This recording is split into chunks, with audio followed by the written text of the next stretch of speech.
군가에 보면 사나이로 태어나서 할 일도 많다만 그런 노래가 있습니다. 그 노래가 뭔가면 멋진 사나이거든요. 멋진 사나이. 많고 많은 사람 중에도 멋진 사나이, 멋진 이등병, 멋진 하사 이 노래하거든요. 많고 많은 사람들 중에 멋진 사람이 참 많습니다. 여러분, 군인 중에 진짜 멋진 사람이 있더라고요. 참 군인. 1967년에 아랍 1억 명의 아랍 연합군과 이스라엘 전쟁할 때 6.1 전쟁을 이끌었던 모세 다얀 장군, 애꾸눈 장군이잖아요. 이 모세 다얀 장군은 정말 멋있는 장군인데 폼이 멋있다는 게 아니라 그의 폼도 멋있고 제복도 멋있고 다 멋있지만 그의 신앙이 참 멋있었습니다. 그가 6.1 전쟁을 할 때 전쟁 직전에 우리는 반드시 이깁니다. 왜냐하면 우리에게는 신무기가 있기 때문입니다. 그랬습니다. 그랬더니 난리가 났어요. 신무기, 새로운 무기가 있다. 그 핵무기인가? 그랬습니다. 사람들이 많이 이스라엘이 무슨 67년대 핵무기가 나오냐 이렇게 반문을 했습니다. 그때 이 사람이 아주 유명한 또 이야기를 합니다. 우리의 신무기는 시편 121편입니다. 여러분, 시편 121편에 여러분 내용이 뭔가 하면 내가 산을 향하여 눈을 들리라 나의 도움이 어디서 올꼬 천지 지으신 여호와 나의 하나님 영원 무궁히 지키시리로다. 이 시편 121편 때문에 우리가 이긴다는 거예요. 우리의 무기는 하나님이 우리의 신무기이기 때문에 우리는 이 전쟁에 반드시 이긴다라고 했는데 실제로 그는 6일 만에 아랍 연합군을 물리치고 승리했습니다. 승리하고 난 다음에 또 고백하기를 뭐라고 고백했는가 하면 승리하고 난 다음에 고백입니다. 무기와 기동력을 의지하지 않고 하나님이 우리를 도우셔서 우리가 승리할 수 있었습니다.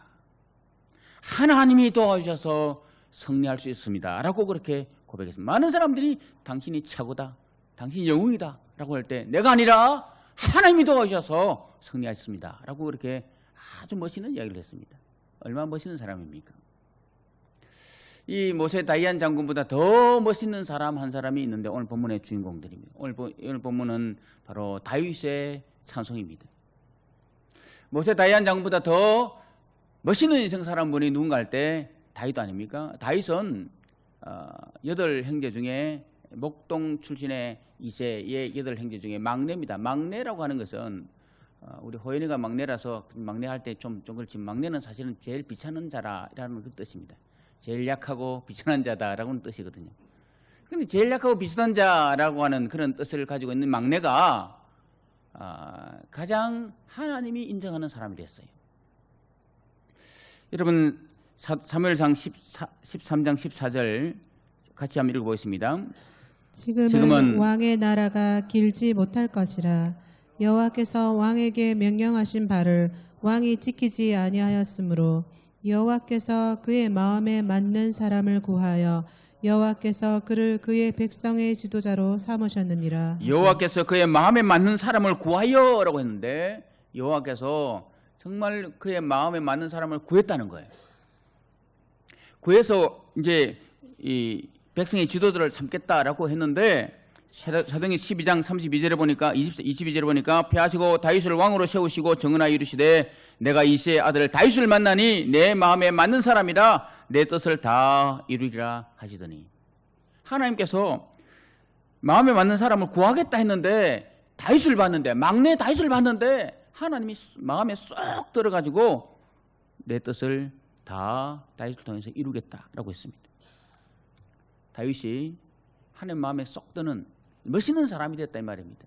막내가 멋있는 사람이 됐어요. 왜 멋있는 사람이 됐냐 할 때 오늘 말씀은 이렇게 말합니다. 3절 말씀에 귀인들을 의지하지 말며 도울 힘이 없는 인생도 의지하지 말라고 했습니다. 이 말은 뭔가 하면 옛날 성경에는 방백을 의지하지 말라 그랬거든요. 이 말은 귀인이라는 단어 자체는 권력 있는 사람들, 힘 있는 사람들을 말합니다. 그러니까 다윗은 왜 이렇게 하나님 마음에 쏙 드는 사람이 되는가 하면 권력자도 의지하지 않고 힘이 없는 인생도 의지하지 않고 오직 하나님을 의지하고 있다는 거예요. 또 5절 말씀 보면 야곱의 하나님을 자기 도움으로 삼으며 여호와 자기 하나님에게 자기의 소망을 두는 자는 복이 있다. 하나님만이 나의 도움이며 하나님만이 내 미래를 결정할 수 있는 사람임을 하나님이 신이심을 내가 믿는다라고 하는 그 고백과 함께 살아가고 있는 이 모습 보니까 하나님께서 야, 네 막내지만 비천한 자지만 너 목동이지만 내가 네 마음을 보니 너 정말 하나님만 나만 바라보고 살구나, 나만 의지하고 살구나, 내게 소망을 두고 살아가는 네 모습 보니까 내가 너를 내 마음에 쏙 든다라고 표현하고 있는 하나님이 가장 멋있는 사람을 인정해 준 거예요. 사랑하는 여러분, 하나님께 소망을 두고 멋있는 인생 사는 여러분 되기를 주님의 이름으로 축원합니다. 우리 인사합시다. 하나님께 소망을 두고 멋있는 인생 삽시다. 다시 뒤에 사람하고 하나님께 소망을 두고 삽시다. 여러분, 우리 하나님께 소망을 두고 살아가야 될 우리들인 줄 믿습니다. 오늘 우리가 살아가는 환경을 가만히 보십시오. 얼마나 소망이 필요한 시대입니까? 얼마나 희망이 필요한 시대입니까? 내 마음이 낙심되며 근심에 눌릴 때라고 하는 찬송처럼 마음이 낙심되고 근심이 눌리는 그런 환경이 얼마나 많습니까?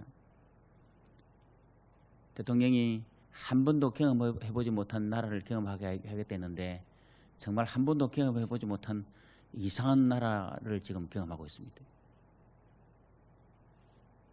한 번도 경험해보지 못했던 그런 코로나를 우리가 경험하고 있고 경제가 마이너스로 치닫고 있고 여러분 실물 경제가 정말 곤두박질 치고 있지 않습니까?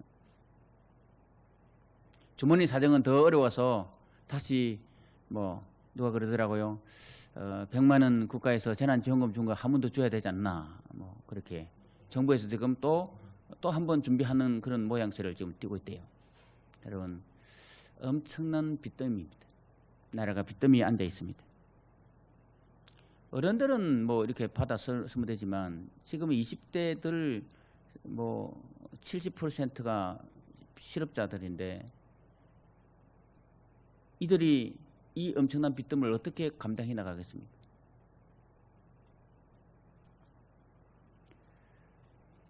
학생들은 학생대로, 청년들은 청년들대로, 기성세대는 기성세대대로, 실업자대로, 기업인은 기업인대로 지금 아우성 치고 있지 않습니까? 소망이 없는 때입니다. 이런 소망이 없는 때에 누굴 의지해야 됐습니까? 이런 소망 없는 때에 어디에 소망을 둬야 됐습니까? 오직 하나님께만 우리의 소망을 두고 살아야 될 줄 믿습니다. 다시 한번 인사합니다. 하나님께 소망을 두고 삽시다. 다윗이 이렇게 소망 없는 이런 환경 속에서 다윗도 마찬가지예요. 막내니까 소망 없는 그런 시대였습니다. 여러분 다윗 시대는 우리 시대와 거의 같습니다. 블레셋이라는 나라가 날마다 침략해 오고 좀 농사 지으면 여러분 이스라엘 사람들이 농사 좀 지으면 다 뺏어가 버리는 그런 시대였거든요. 옛날에 우리나라 사람들 보릿고개라는 게 있지 않습니까? 어려운 시절이 있지 않습니까? 정말 풀죽을 먹지 못하고 송진 먹고 그런 거 여러분 기억나지 않습니까? 그런 어려운 시절을 옛날에 지내는 것처럼 다윗 시대도 마찬가지입니다. 그런 어려운 시절을 지냈습니다. 그때 다윗은 사람 방백 귀인 의지하지 않았습니다. 하나님 의지했습니다. 자, 우리가 다윗의 이 하나님 의지하는 이 모습, 다윗의 이 멋진 인생을 보면서 어떻게 하면 우리도 다윗처럼 멋있는 인생 살아갈 수 있을까? 다윗이 3절 5절에 귀인 의지하지 않았기 때문이다. 하나님 소망을 했기 때문이다라고 했는데 이 더 구체적으로 한번 다윗이 어떻게 멋있는 인생 살았는지를 한번 살펴보고 은혜를 나누기를 원하는데 첫째는 다윗은 현실보다는 미래를 보기 시작했다는 거예요. 여러분 현실은 하늘 보아도 땅을 보아도 앞을 보아도 뒤를 보아도 쉴 곳이 없는 거예요. 현실은 정말 막막합니다. 정말 막막한 현실 아닙니까? 그런데 현실은 막막하지만 우리는 믿음을 가지고 있기 때문에 예수 이겼네, 예수 이겼네, 예수 사탄을 이겼네, 예수를 의지하고 살지 않습니까? 현실은 막막하지만 주의 이름을 부르는 자는 구원받는다라고 하는 믿음을 갖고 살지 않습니까? 다윗은 현실은 뭔가 하면 골리앗이라고 하는 장군이 이스라엘을 호령하고 있을 때 그의 형들은 현실을 보기 시작했습니다. 사울 왕도 현실을 보기 시작했습니다. 저 골리앗 어떻게 이겨낼 수 있을까? 가능성이 없는 거예요. 그래서 자기 형들은 사울 왕은 꼭꼭 숨으라 머리카락 보인다. 그러니까 숨어 있었습니다. 그냥 지죽은 듯이 있었습니다.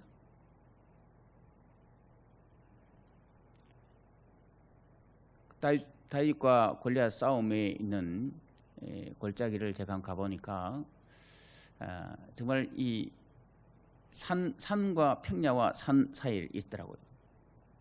그러니까 이 골리앗이 저쪽 산에서 진을 치고 사울 왕이 이쪽 산에서 진을 쳤어요. 그러니까 중간에 계곡이 있다, 평지처럼 계곡이 있더라고요. 그러니까 아마 골리앗이 그 평지 중간에 나와서 이스라엘 사람들아, 너희가 믿는 하나님이 진짜냐라고 하면 이러면 우릉 차서 그냥 그 이쪽 진지가 이스라엘 진지가 얼마나 위축됐을까요? 상상을 해봤습니다. 이야, 골리앗이 키가 3m인데 다윗이 골리앗을 어떻게 이겼을까? 여러분, 환경은 현실은 이길 수 없습니다. 그때 그 유명한 다윗의 고백이 뭡니까? 골리앗, 너는 칼과 단창. 네 현실은 칼과 단창이지. 네 현실 키지. 나는 내 미래는 하나님이야. 하나님 믿고 나간다. 라고 해서 나갔지 않습니까? 너는 칼과 단창으로 나오지만 나는 만군의 여호와 이름으로 나간다. 라고 해서 결론은 여러분 이기지 않습니까? 다윗은 뭔가 거기서 볼 수 있는 게 뭔가 하면 다윗은 현실을 본 게 아니라 미래를 본 거예요. 믿음이 좋다라고 하는 것은 뭔가 하면 현실이 어렵다는 거 인정합니다. 그러나 믿음은 뭔가 하면 미래 사건을 현실로 땡겨오는 거예요. 따라합시다. 미래의 사건을 현실로 땡겨서 사는 것. 이게 믿음이라는 거예요. 잘된 미래, 잘된 내 모습을 보고 천국의 내 모습을 보고 현실은 비록 지옥 같은 인생이라 할지라도 현실은 비록 어려운 환경이라 할지라도 잘된 내 모습 보고 그래 앞으로 내가 하늘나라에 가면 황금길을 걸을 수 있는 사람이야. 나는 이래봐도 하나님의 백성이야 라고 하는 그런 당당한 믿음을 가지고 어려운 현실을 극복해 나가는 거예요. 이게 믿음 생활 아닙니까? 다윗은 바로 현실을 본 게 아니라 미래의 모습을 본 거예요. 멋있는 사람이 누군가 하면 현실을 보는 게 아니라 미래에 잘된 내 모습 보고 사는 거예요. 여러분, 현실보다 미래에 잘된 여러분 모습, 미래에 잘되게 해주실 주님과 함께할 그 모습 바라보고 오늘을 천국처럼 천국을 이루고 살아가는 여러분 되기를 주님의 이름으로 축복합니다. 여러분, 히브리 11장에 보면 믿음의 믿음장이거든요. 13절 같이 읽습니다. 이 사람들은 다 믿음을 따라 죽었으며 약속을 받지 못하였으되 그것들을 멀리서 보고 환영하며 또 땅에서는 외국인과 나그네임을 증언하였으니 이 사람들은 다 믿음을 따라 죽었으니 이 사람들이 누굽니까? 바로 믿음의 조상들입니다.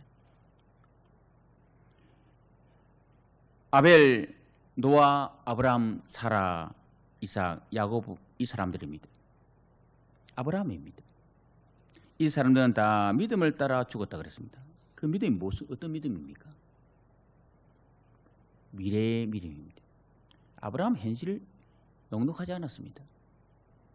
자식 준다 했지만 자식 빨리 안 줬습니다. 아브라함 애굽으로 도망갔던 때도 있습니다. 아내 뺏길만 한 때도 있었습니다. 현실은 넉넉하지 않았습니다. 약속 붙들고 우르 지역에서 이라크 터키 지역 그 지역에서 우르 지역에서 팔레스타인 지역으로 이사했지만 자식 하나 못 낳고 또 아내 뺏길만 하고 삶은 넉넉하지 못하고 그랬습니다. 그런 상황 가운데서도 아브라함, 이삭, 야곱 모두 여러분 노아도 마찬가지입니다. 모두 정말 미래의 사건을 보고 사는 거예요. 현실을 보고 산 게 아니라 미래의 사건을 보고 사는 거예요. 미래에 하나님이 주실 복을 보고 산 거예요. 그것들을 멀리서 보고 환영하며 그것들을 멀리서 봤다는 거예요. 오늘 현실은 비록 죽음 같은 환경이랄지라도 여러분 앞으로 미래가 하나님께서 함께 하실 것이다. 하나님이 책임질 것이다. 하나님 복 주실 것이다. 하나님께서 내 미래를 창백해 하실 것이다 라고 하는 그 미래를 바라보고 오늘 환경을 넉넉히 살아갈 수 있기를 주님의 이름으로 축복합니다. 다니엘과 그의 친구들 보면요, 사드락 메삭 아벳느고를 보면 현실은 죽음입니다. 여러분 다니엘 3장 15절 말씀에 보면 이제라도 너희가 준비했다가 나팔과 피리와 수금과 사명과 양과 생황과 그 모든 악기 소리를 들을 때에 네 절해라. 한 번만 용서해 줄게. 지금까지 절 안 한 거 괜찮은데 한 번만 더 용서해 줄 테니까 나팔 불면 절해라 라고 왕이 이야기합니다. 그랬을 때 16절입니다. 우리 같이 보겠습니다. 16절 시작. 사드락과 메삭과 아벳느고가 왕에게 대답하여 이르되 느부갓네살이여 우리가 이 일에 대하여 왕에게 대답할 필요가 없나이다. 왕이여 당신의 말에 내가 대답할 가치를 못 느끼겠습니다. 이거 얼마나 당돌합니까? 왕이 한 번만 절해라. 지금까지 안 한 거 용서해 줄게. 안 하면 내가 풀불에 던져버릴 거다 라고 했습니다. 그랬더니 이들이 하는 말이 왕이여 현실은 풀불에 들어갈 환경 맞습니다. 그렇지만 우리들이 할 말이 없습니다. 이유가 뭔가 하면 17절입니다. 같이 17절 18절 같이 보겠습니다. 시작.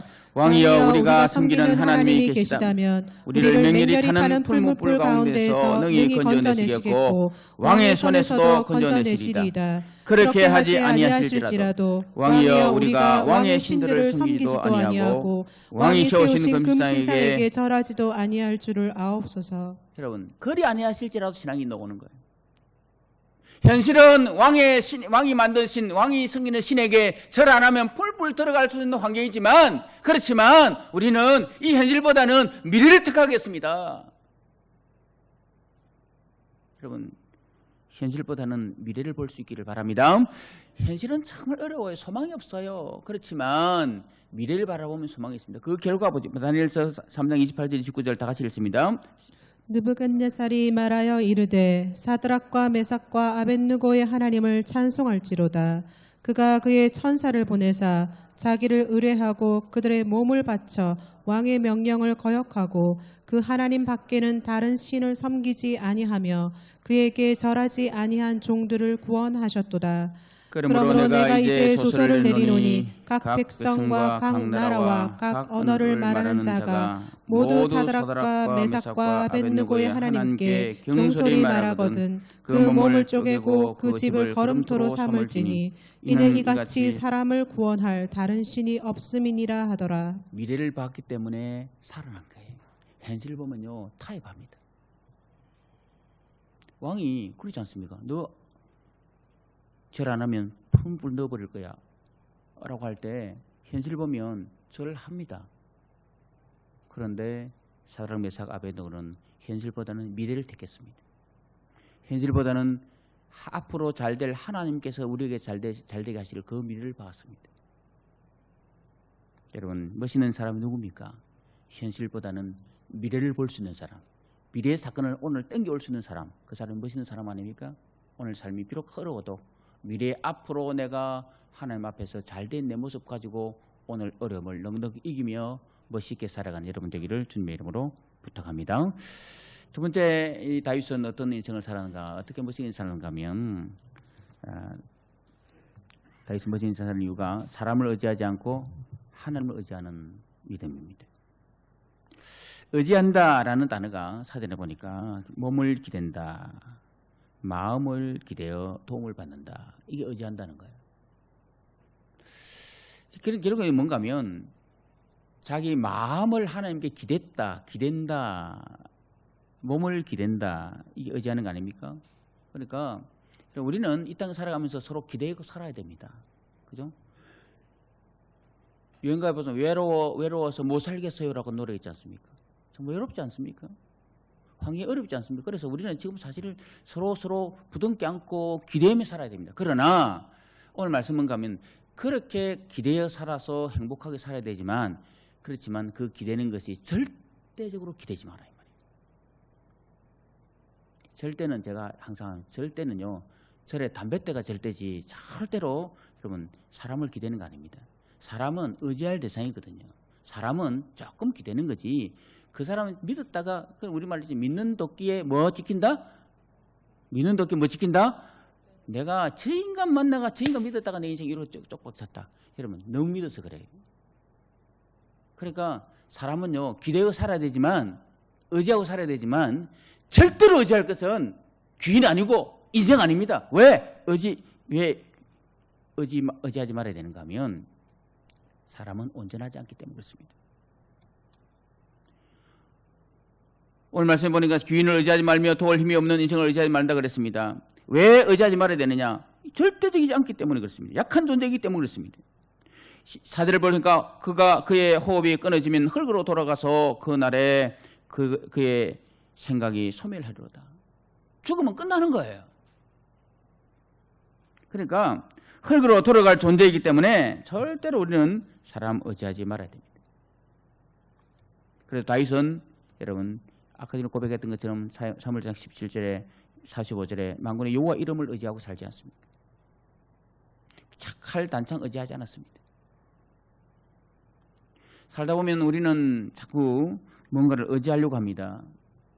의지하는 이게 뭔가 하면 돈을 의지하고 삶을 의지하고 권력을 의지하고 살려고 하는데 원래 이 의지하는 것은 우리의 속성이 하나님 형상 때문에 그렇습니다. 여러분 우리는 하나님 형상대로 지원받았습니다. 하나님 형상이라고 하니까 하나님의 뭐 이미지, 갓 이미지거든요. 하나님의 이미지를 담는데 이것은 인격입니다. 인격. 하나님 본질입니다. 이 말은 뭔가 하면 하나님을 찾고 흠모할 존재로 지원받았다는 말이에요. 하나님을 찾고 흠모할 존재, 하나님과 관계 속에서 살아갈 존재로 지원받았단 말이에요. 그래서 우리는 주님 떠나면 집 떠나면 고생인 것처럼 하나님 떠나면 고생인 거예요. 그런데 아담과 하와가 하나님 떠나버린 거예요. 죄 지어버린 거예요. 각기 제 길을 가버린 거예요. 그래서 하나님을 찾을 존재로 지원받았는데 하나님 말고 다른 것을 찾기 시작합니다. 다른 대용을 찾기 시작합니다. 그래서 우상 숭배하기 시작합니다. 그래서 여러분 귀신 생기는 사람들은요 귀신이 다 뜯어먹고 죽을 때까지 귀신이 다 우리를 농락하지 않습니까?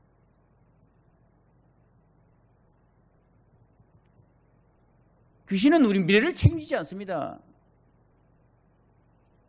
마귀는 미래를 책임지지 않습니다.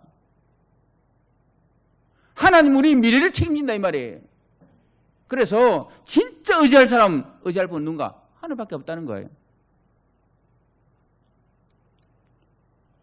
디모데전서 4장 보면 6장 보면 이렇게 말씀합니다. 같이 읽습니다. 시작.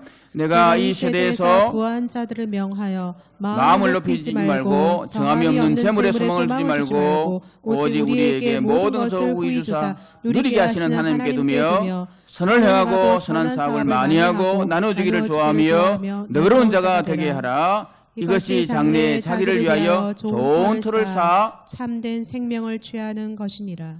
여러분 정함이 없는 재물 아닙니다. 부한 것 여러분 크게 마음을 두면 안 돼요. 하나님 말고 다른 돈, 부한 것, 정함이 없는 재물 그게 자꾸 소망을 두고 사는데 한순간에 날아갈 수 있다는 거예요. 건강도 여러분 한순간에 날아갑니다. 이번에 여러분 부산역 앞에 지하도에서 그 죽은 사람들 여러분 안타까운 사연 봤지 않습니까? 28살 딸을 데리러 갔던 엄마가 차를 타고 그죠? 왜 그때 비가 와가지고 얼마나 먹먹할까요? 인생이 한순간입니다. 많이 남은 거 아닙니다. 우리 이번 주에 서채원 지사님 천국 보냈지만 저는 제 사촌 여동생을 또 천국 보냈습니다.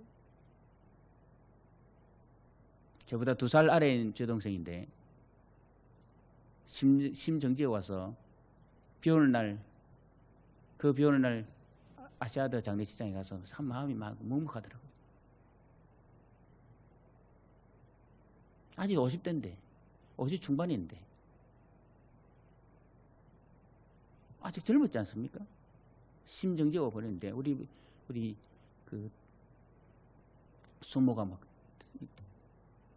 손이 떨리고 넘어가는 거예요. 딸이 죽으니까. 우리가 이 땅에 뭘 의지하고 살겠습니까? 사람? 아닙니다. 돈? 아닙니다. 우리가 기댈 언덕? 자식도 아닙니다. 우리가 기댈 언덕은 하나님을 의지하고 하나님을 기대해야 될 줄 믿습니다. 여러분 신명기 4장 4절에 이렇게 했습니다. 다 같이 봅니다. 시작. 오직 너희 하나님 여호와께부터 떠나지 않는 너희는 오늘까지 다 생존하였느니라. 하나님께 착 붙어 있어라. 하나님께 기대어서 붙어 있어라. 딴 것 의지하지 말아라. 너희들이 자꾸 물질 의지하고 세상 의지하고 막 그러는데 그 의지하지 말고 하나님께 딱 붙어 있어라. 그래야 생존한다. 붙어 떠나지 않는 너희는 오늘까지 다 생존하였느니라. 달리 말하면 하나님께 붙어 있지 않고 물질을 의지하고 세상 의지하는 사람 다 떠났다. 죽었다. 그러나 하나님께 딱 붙어 있는 사람, 신앙 지키는 사람, 하나님 의지하는 사람은 다 생존했다. 그런 거로 하나님을 의지해라. 그게 진짜 멋있는 인생이다. 여러분 다윗은 바로 사람 의지하지 않았습니다. 사람 의지하지 않았습니다. 권력 의지하지 않았습니다. 하나님 의지했습니다. 우리 모두도 하나님 의지해서 멋있는 인생 되기를 주님의 이름으로 축복합니다. 세 번째는 하나님께 소망을 두는 거예요. 제가 어제 갑자기 의지하는 거하고 소망 두는 거하고 헷갈려 버렸습니다. 제가 설교를 다 준비해놓고 야, 이게 뭐 이 소망을 두는 거나 의지하는 거나 이게 같은 맥락 아닌가. 제가 이 평신도 입장에서 한번 생각해 봤어요. 설교를 다 작성해놓고 다시 한번 점검하면서 그 말이 그 말 같네 이런 생각을 가졌습니다. 그런데 여러분 의지하는 건 기댄다는 거지만 소망은 미래 사건이더라고요. 여러분 소망은 내 앞일과 내 꿈을 이야기하는 거잖아요. 그러니까 우리의 미래가 내 시대가 주의 손에 있습니다 라고 고백하는 다윗의 고백처럼 우리의 미래가 하나님께 있습니다. 지금도 하나님을 의지하고 살지만 미래는 하나님께 있습니다. 따라붙어 미래는 하나님께 있습니다. 사람이요 아무리 노력해도 되는 게 아닙니다. 미래는 하나님께 있습니다. 오늘 말씀해 보면 5절에 보니까 이렇게 말씀합니다. 야곱의 하나님을 자기의 도움으로 삼으며 여호와 자기 하나님에게 자기의 소망을 두는 자는 복이 있도다. 소망이 하나님께 있는 자는 복이 있다는 거예요. 여러분 야곱 보면 야복 나루터에서요 야곱이 자기 이때까지 돈 의지했지 않습니까? 가족 의지했지 않습니까? 그래서 자기 라반 집에서 가진 모든 방법을 다 동원해서 까막 전박힌 양을 막 만들어내는 그런 은혜를 체험했지 않습니까? 그래서 나올 때 엄청난 부를 가지고 나왔습니다.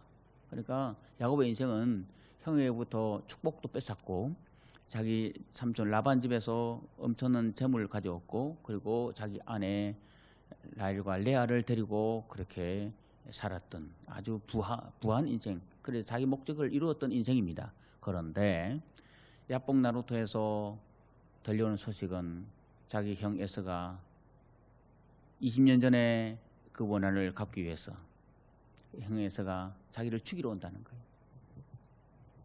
군사 400명을 거느리고 죽이러 온다는 거예요. 여러분 그때 어떤 생각을 가졌을까요?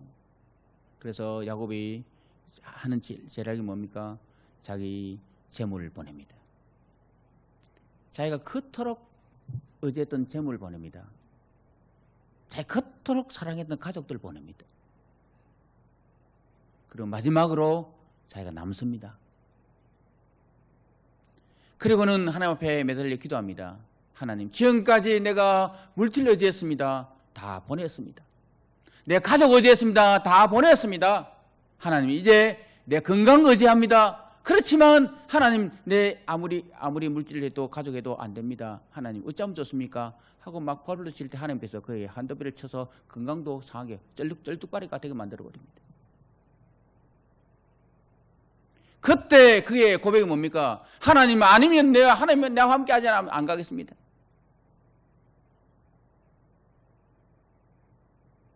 하나님 도와주지 않으면 내가 안 되겠습니다. 그게 야곱의 고백 아닙니까? 지금까지는 그는 그의 미래를 물질이 의지하는 줄 알았습니다. 건강이 의지하는 줄 알았습니다. 가족들이 해주는 줄 알았습니다. 그런데 그의 미래가 자식도 아니었고 물질도 아니었고 그의 미래가 하나님께 있다는 사실을 깨달았습니다. 우리의 미래도 마찬가지입니다. 우리의 미래도 하나님께 있는 줄 믿습니다. 그래서 다윗은 고백합니다. 시편 62편 5절 6절에 같이 읽습니다. 나의 영혼아 잠잠히 하나님만 바라라. 물은 나의 소망이 그로부터 나오는도다. 오직 그만이 나의 반석이요 나의 구원이시요 나의 요새시니 내가 흔들리지 아니하리로다. 나의 영혼아 잠잠히 하나님만 바라라. 하나님만 바라라. 나의 구원이 나의 소망이 그에게서 나오는도다. 내 미래가 하나님의 손에 있음을 내가 압니다. 그래 고백하지 않습니까? 사랑하는 여러분, 우리의 미래가 하나님의 손에 있는 줄 믿습니다. 그래서 소망은 하나님께 두는 거예요. 미래는 하나님께 두는 거예요. 강연 백도시라고 하는 프로를 여러분 아실 거예요.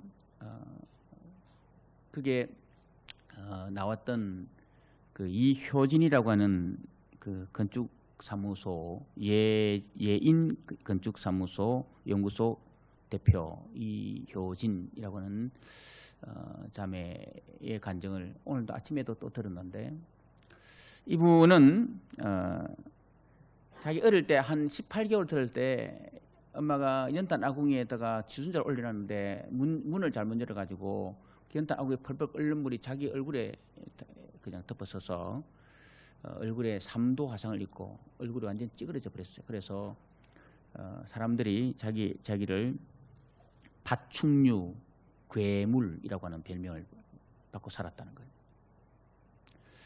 파충류 괴물이라는 소리를 듣고 살았는데, 이제 이 자매가 그런 가운데서도 엄마가 자기를 잘 케어해 가지고 이제 학교 다니고 뭐 자기 마음의 고백이 뭔가 하면 자기 친구 하루는 이 추산 암산 대회 나갔는데 옆에 있는 애가 갑자기 울어보더라는 거예요. 갑자기 우니까 왜 그러냐 하니까 무서워요. 자기 친구가 옆에서 자기하고 같이 하는데 제 애 보니 무섭다는 거예요. 그래서 울었대. 그 때문에 자기가 충격을 받아가지고 사람들 의지하지 않았다. 안 그러겠습니까? 얼굴이 3도 화상이 나는데. 근데 좀 더 지나서 이제 좀 수술할 기라고 이 수술을 좀 했는데, 그때 수술이 잘 되지 못하고 오히려 화상만 더 그 흉터만 더 커서 가지고 얼굴이 완전히 찌그러져 버리는 그런 상태가 됐어요. 죽을 생각을 많이 했다는 거예요. 그런데 엄마가 기도하면서 이 자매를 엄마가 기도하면서 너는 이쁘다. 내가 사는 이유가 다 네 때문에 있다는 거야. 그래서 엄마 때문에 죽지 못하고 그랬는데, 막상 대학을 가서 이제 서울 대학 갔는데 대학 가서 보니까 정말 이쁜 사람 많은데 자기는 완전히 시골 살 때는 지방에 살 때는 몰랐는데 서울 가니까 더 이쁜 사람 많으니까 안 되더라는 거예요. 그래서 이 사람이 자살을 선택하지 않습니다.